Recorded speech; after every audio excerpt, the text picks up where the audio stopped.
Kata beliau itu gak fair. Wala yang bagi ayaqa bainahuma ma la yang bagi wuqu'uhu bainal akhwaini muslimaini. Kata beliau wala in kana lil mani'i mustanadun fa inna li ghairihi mustanadan kadzalik. Kalau yang melarang tahlilan, melarang yasinan dikirimkan ke mayit itu punya mustanad, punya sanad. Yang bagi yang membolehkan juga punya sanad. Kalau ada kiai yang kalau pidato nangis itu sanadnya banyak dan benar. Tapi yang uraan kayak Pak Duta Besar juga banyak.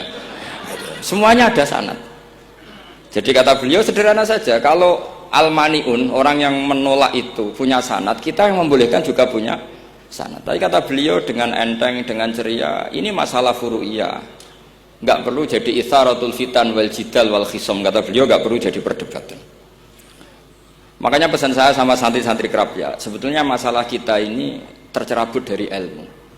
Coba dari awal Anda katakan yang tidak kunut itu Abu Hanifah, yang kunut itu Imam Syafi'i, maka melihat orang tidak kunut itu keren karena Al-Hanafi, pengikut mazhab Hanafi. Yang kunut juga keren karena pengikut mazhab Syafi'i. Tapi kita tidak, di zaman akhir kunut dan tidak kunut ini jadi politik identitas. Sehingga yang nggak kunut itu Muhammadiyah misalnya, yang kunut itu NU. Mana ada Basim Asy'ari sebagai mujaddid atau mujtahid yang mengharuskan kunut, atau Mbah Ahmad Dahlan yang melarang apa? Kunut. Wong dua beliau sama-sama pernah ngaji Syekh Khotib Minangkabau, pernah ngaji Mbah Mahfud ketika di Mekah. Jadi cobalah ilmu itu diperkuat sehingga kita mengatakan kunut adalah sunat menurut Imam Syafi'i, tidak sunat menurut mazhab Abu Hanifah. Sehingga enak sekali karena kita berdasar ilmu. Menyangkut sawabul qiraah atau sawabu amalil khairi, apakah sampai ke mayat apa enggak? Ini kata beliau, kata Mbah Ali Maksum, beliau justru menukil Ibnu Taimiyah yang notabene sering dipakai dalil para orang-orang sana. Saya tidak tahu itu orang sana itu, Pak Duta itu yang tahu itu. Itu kalau ini mirip kitab Said Muhammad. Jadi Said Muhammad itu kalau istidlal sering pakai Ibnu Taimiyah karena itu yang dipakai mereka. Tapi ternyata Ibnu Taimiyah, qala Ibnu Taimiyah innal mayyit yantafi'u bi qiraatil Qur'an kama yantafi'u bil ibadah al maliyah minas shadaqah wa nahwiha. Terus Waqayyim fi kitabir ruh afdalu ma yuhda ilal mayyit as-shadaqah wal istighfar wa du'a lahu wal hajju anhu. Artinya gini, kita sekarang ini tidak pernah kayak Bali Maksum pakai dalil jawazu ihda lil mayyit itu berdasar Ibnu Taimiyah dan Ibnul Qayyim. Kita seakan-akan Ibnu Taimiyah itu orang yang pasti melarang itu. Sehingga kita itu terus mengatakan sing nyunatno tahlilan ku sapa? Mbah Hasyim atau Mbah Fakih atau siapalah.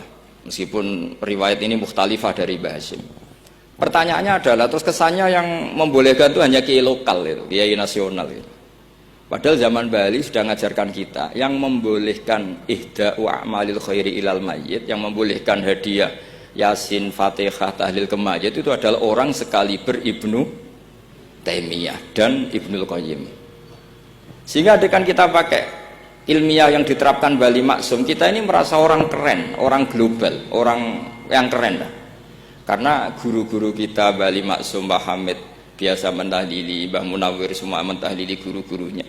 Di level ulama global ada Ibnu Taimiyah dan Ibnul Qayyim. Tapi karena kita tidak baca, seakan-akan tahlilan itu hanya tradisi lokal yang tidak di ACC, tidak disetujui ulama kelas internasional. Padahal di sini jelas diceritakan Ibnu Taimiyah berpendapat qiraatul Quran yang dihadiahkan ke mayit atau tahlil itu boleh. Jadi ini sangat penting supaya orang itu pakai tradisi ilmu. Saya pernah ngaji sama Mbah Mun, diberitahu kalaupun Rasulullah pernah kunut sekali, biasanya perdebatan kan, oke, Rasulullah pernah kunut tapi ahyanan. Pertanyaannya adalah setiap Nabi pernah melakukan sesuatu itu akan menjadi sunnatan mutaba'ah apa enggak? Tentu jawabannya iya. Nabi meskipun melakukan kunut andaikan hanya sekali, tapi karena pernah dilakukan Nabi, maka kebaikan ini akan menjadi sunnatan mutaba'ah, sunat yang harus kita ikuti terus atau boleh kita ikuti terus. Jadi nggak boleh misalnya Rasulullah itu puasa Senin Kemis juga ahyanan, tidak selalu. Rasulullah itu tofa rokiban juga ahyanan, bukan selalu. Tapi apa saja yang pernah dilakukan Nabi maka berstatus itu akan sunnat ila yaumil kiamah. Sehingga nggak bisa misalnya di hadis itu ahyanan, kemudian kamu beristidlal ini boleh dilakukan hanya ahyanan karena Nabi juga melakukan hanya ahyanan. Tidak bisa seperti itu.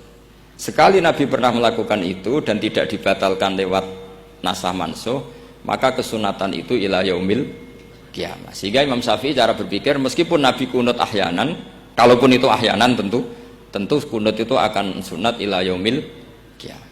Bagi yang tidak mensunatkan nggih monggo, itu ada Abu Hanifah. Makanya kata Mbah Maksum, kata Mbah Ali Maksum di sini diberi muqaddimah, wa wa min masailil furu' al khilafiyah fala yajuzu bi sya'nihi itharatul fitan wal jidal wal inkar alal qail wal amili bih wala alal mukhalif. Jadi kita sendiri disarankan beliau, kamu juga enggak usah nantang debat sama mukhalif. Karena dari awal sudah masalah-masalah yang apa? Khilafiyah. Lalu terakhir pilihan-pilihan terus kemudian tetap memancing polemik. Saya mau cerita lucu di Ihya. Ihya yang katanya kitab sakral itu ya punya sisi lucu, sisi unik. Nabi Musa sebagai Nabi Bani Israel itu sering digugat karena orang Israel itu tukang debat. Terus Nabi Musa minta ijazah, ya Allah saya kasih ijazah seperti tadi. Beliau minta ijazah Mbah Mun tadi. Minta ijazah yang supaya orang itu tidak bisa berkata buruk sama saya. Semuanya muji saya. Jawabannya Allah itu unik. Ya Musa, hadza syai'un lam asna'hu li nafsi, fa kaifa asna'uhu bika. Aku pangerane sering disalahpahami, pemenah kowe katanya. Jadi makanya kalau ada orang bully beda paham itu biasa. Kata Allah, hadza syai'un lam asna'hu li nafsi, itu sesuatu yang saya tidak melakukan untuk diri saya sendiri. Kata Allah, saya ini Tuhan yang mengatakan saya punya anak ya banyak, yang anggap saya bakhil ya banyak, yang salah paham dengan saya banyak, padahal saya ini Tuhan. Kalau saya mau tak bungkam semua itu orang. Itu saja tidak saya lakukan. Apa menaiki terima Nabi. Makanya ini semoga ini saya gojlok Pak Duta Besar jadi pahala beliau. Karena diantara pahala itu disebabkan digojlok orang. Jadi kalau beliau tadi gojlok saya, sekarang tak balas kayaknya pasti menang saya karena beliau sudah tidak bisa ke panggung lagi.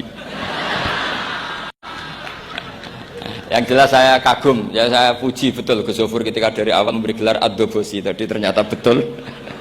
Tapi saya pastikan itu ada sanadnya, yaitu inna min khiyari ummati fima nabba'ani al-malul a'la qauman yadhakuna jarron min saati rahmatillah. Jadi diantara umat Allah yang pilihan adalah umatku yang kalau umatnya Rasulullah tentu yang kalau terbanter-banter karena min saati rahmatillah. Saya bayangkan kalau saya di rumah dikasih makan gratis, dikasih minum gratis, kemudian di rumah itu saya merengut saja, itu kan kurang syukur. Wis ora bayar kok merengut gitu. Sama kita pakai buminya Allah, pakai airnya Allah, pakai oksigennya Allah. Modal guyu ya ora gelemen merengut gitu. Itu kalau Allah tersinggung pasti Allah ngendikan falyatu robban siwa iwal yakhruj min tahti ardi wasama. Silahkan mencari Tuhan selain saya kata Allah dan keluarlah dari langit saya, dari bumi saya, daripada diusir pangeran wis ning donya ceria wae, guyu-guyu wae, sementing aja dhewean apa guyu wis ngoten mawon. Wassalamualaikum warahmatullahi wabarakatuh. Dimohon untuk sekalian